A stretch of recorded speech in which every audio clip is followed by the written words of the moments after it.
Assalamualaikum warahmatullahi wabarakatuh. Teman-teman semua, selamat datang di channel YouTube saya. Jadi hari ini kembali lagi saya membuat video, tapi ya masih sama konsepnya, itu tentang tugas kuliah saya.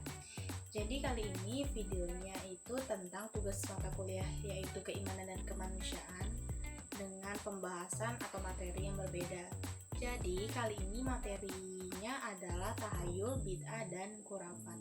Nah, sebelum kita masuk ke pembahasan, alangkah lebih baiknya kita selalu bersyukur atas kehadirat Allah Subhanahu wa taala. Dengan melimpah karunia kita masih diberikan kesehatan hingga hari ini. Semoga kita akan selalu diberikan kesehatan sepanjang waktu. Nah, langsung saja kita masuk ke pembahasan. Nah, yang pertama ini saya akan menjelaskan tentang tahayul. Nah, jadi apa sih itu tahayul? Nah, tahayul itu berasal dari bahasa Arab al-tahayul yang bermakna reka-rekaan atau persangkaan dan khayalan. Nah, sementara secara istilah, tahayul adalah kepercayaan terhadap perkara gaib yang kepercayaan itu hanya didasarkan pada kecerdikan akal, bukan didasarkan pada sumber Islam, baik Al-Quran maupun Al-Hadis. Nah, bila ditengok ke masa lampau di berbagai negara, khususnya Timur Tengah, kepercayaan model tahayul ini pernah berkembang pesat pada zaman pada zaman Persia misalnya. Nah, sudah ada agama Zoroaster. Menurut agama ini ada Tuhan baik dan Tuhan jahat. Api dilambangkan sebagai Tuhan yang baik dan angin topan dilambangkan sebagai Tuhan yang buruk atau Tuhan yang jahat. Nah, kepercayaan ini berkembang dengan keharusan dan menghormatinya, yang kemudian diwujudkan dengan keharusan untuk menghormatinya, yang kemudian diwujudkan dengan sajian atau dengan penyembahan melalui cara-cara tertentu terhadap sesuatu yang menjadi pujaan yang dirasa mempunyai kekuatan tertentu. Nah, di Indonesia tahayul berkembang dengan menyebar dengan mudah.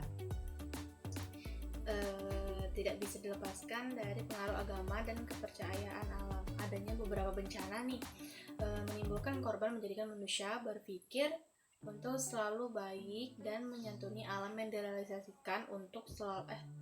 direalisasikan dalam suatu bentuk pemujaan dengan harapan bahwa sang alam tidak akan marah dan mengamuk lagi. Nah, jadi kepercayaan yang ditimbulkan dari keadaan di atas, seperti kepercayaan pada pohon besar atau yang keris, dianggap mempunyai kekuatan tertentu atau benda-benda lainnya. Terus kepercayaan ini terus berlanjut dan berkembang bersama perkembangan kerajaan-kerajaan Hindu yang menggunakan mistik atau kebatinan sebagai salah satu alirannya. Jadi kita ke bid'ah, itu pengertian bid'ah. Nah, menurut bahasa, ialah segala semacam apa saja yang baru atau sesuatu yang diadakan tanpa ada contohnya terlebih dahulu. Nah, dalam istilah syariat, bid'ah adalah lawan dari sunnah, yaitu sunnah amaliyah atau keagamaan yang belum ada pada zaman Rasulullah. Kemudian bid'ah itu meliputi hukum yang lima. Sedangkan arti bid'ah secara istilah adalah mengadakan sesuatu dalam agama Islam yang tidak dijumpai keterangannya dalam Al-Quran. Nah, Al-Quran dan Sunnah. Pendapat ini juga senada dikemukakan bahwa bid'ah adalah segala urusan agama yang tidak ada dalil syar'i yang menunjukkan perbuatan tersebut, baik dari Al-Quran atau As-Sunnah. Nah, ada macam-macam bid'ah.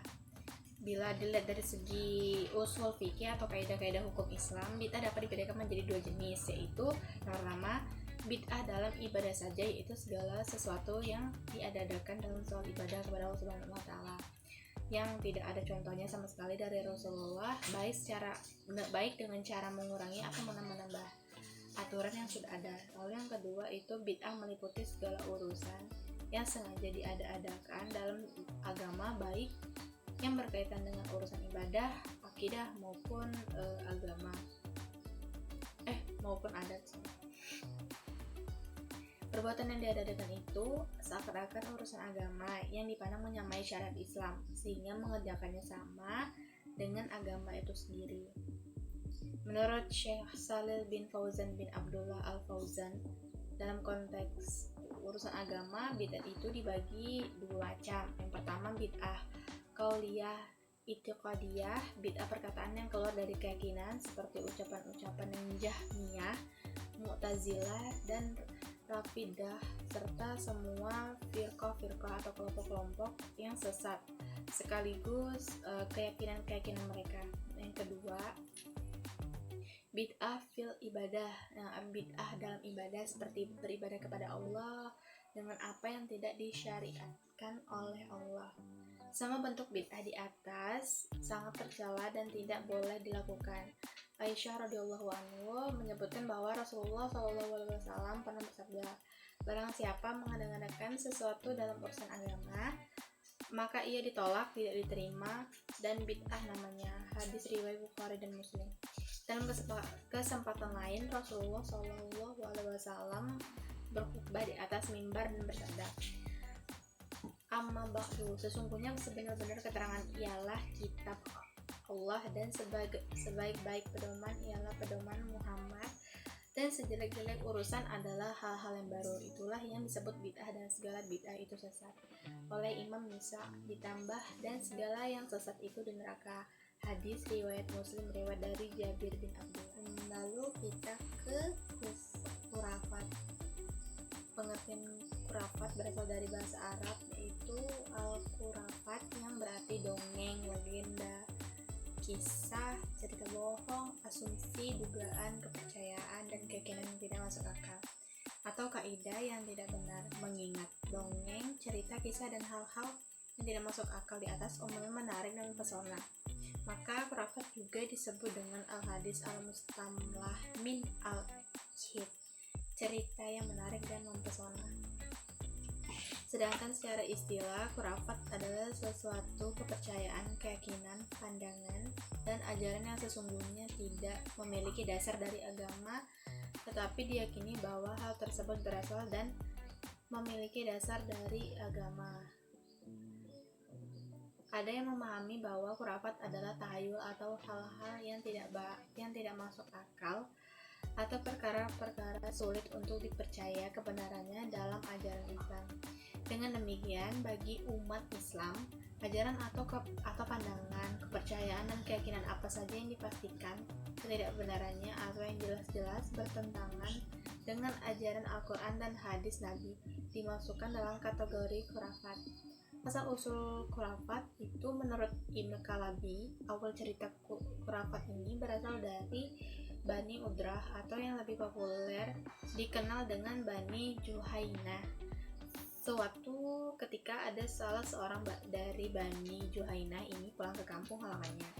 Nah, kedatangannya mengundang banyak anggota Bani Juhainah untuk datang sekedar melihatnya karena sudah lama tidak mengunjunginya.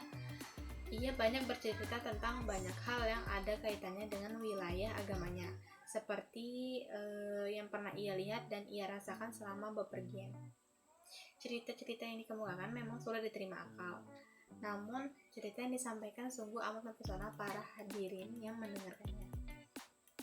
Meskipun cerita itu tidak bisa diterima akal, namun tidak sedikit di antara hadirin yang mendengarkan secara saksama, meskipun secara diam-diam mereka mencoba merenungkan kebenarannya. Setibanya di rumah masing-masing, mereka mendiskusikan cerita tersebut dengan sanak keluarganya dan tetangga terdekat. Akhirnya cerita-cerita itu berkembang dan tersebar di seluruh masyarakat Bani Juhainah. Dalam perkembangannya, kemudian cerita-cerita yang tidak masuk akal dan tidak didasarkan pada sumber Al-Quran maupun Sunnah itu oleh masyarakat dianggap sebagai sebuah cerita bernilai religius dan mempunyai dasar dari agama. Khurafat ini berkembang dengan pesat seirama dengan pembudayaan apa yang disebut dengan taklidisme, atau ajaran yang bersikap ikut-ikutan. Dengan bersikap taklid tanpa mengembangkan sikap kritis dalam menerima kebenaran bercerita, berpendapat, fatwa, dan sejenisnya yang berkaitan dengan wilayah keagamaan, akan menimbulkan bentuk-bentuk perbuatan yang menyimpang dari agama Islam, ajaran Islam. Sikap kritis yang dibutuhkan adalah melihat sejauh mana cerita dapat fatwa fatwa dan sejenisnya dikembangkan, maka muncullah penyimpangan dari ajaran Islam tampaknya tidak terhindarkan lagi. Khurafat seperti disebutkan di atas banyak ditemukan dalam masyarakat kita dalam semua bidang kehidupan manusia.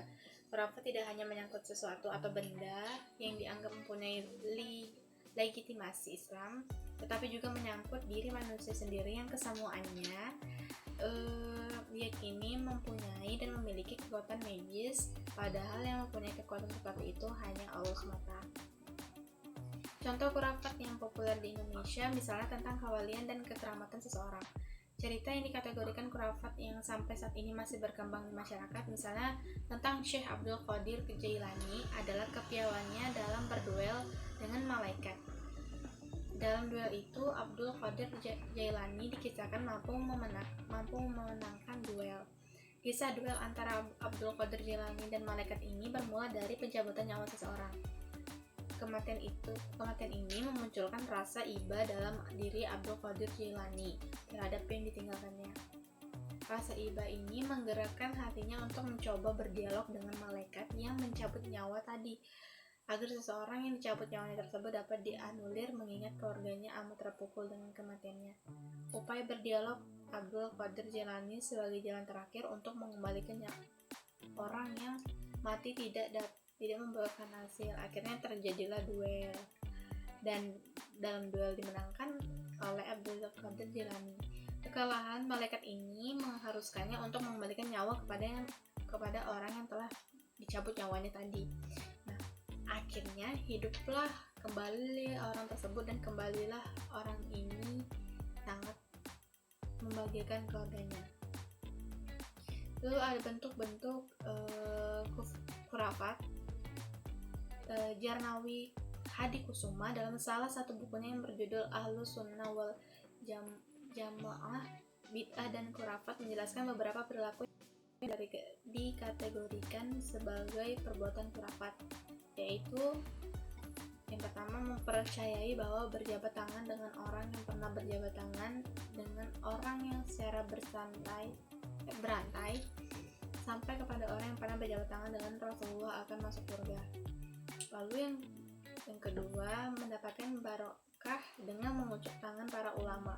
Demikian itu dikerjakan dengan kepercayaan bahwa berkah Allah kepada ulama itu akan berlimpah kepadanya.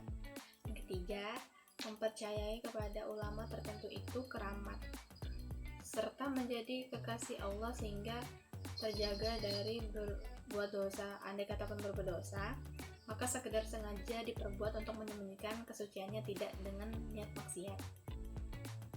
Yang keempat, memakai ayat-ayat Al-Quran untuk azimat, menolak bala, penghasilan, dan sebagainya. Lalu yang kelima, mengambil wasilah atau perantara orang yang telah mati untuk mendoakan kepada Allah. Mereka berziarah ke kuburan para wali dan ulama besar serta memohon kepada Allah agar doa atau permohonan orang yang berziarah kuburnya itu dikabulkan. Ada yang memohon dapat jodoh, anak, rezeki, pangkat, keselamatan dunia akhirat, dan sebagainya. Mereka percaya dengan syafaat atau pertolongan arwah para wali dan ulama itu permohonan atau doa mesti dikabulkan Allah karena wali dan ulama itu kekasihnya. Sekian dari materi yang bisa saya sampaikan tadi. Apabila masih ada kesalahan kata atau tutur kata yang tidak nyaman didengar, mohon maaf. Dan apabila materi yang disampaikan masih banyak kurangnya, saya mohon maaf. Terima kasih telah menonton video saya. Sampai jumpa di video selanjutnya. Assalamualaikum warahmatullahi wabarakatuh.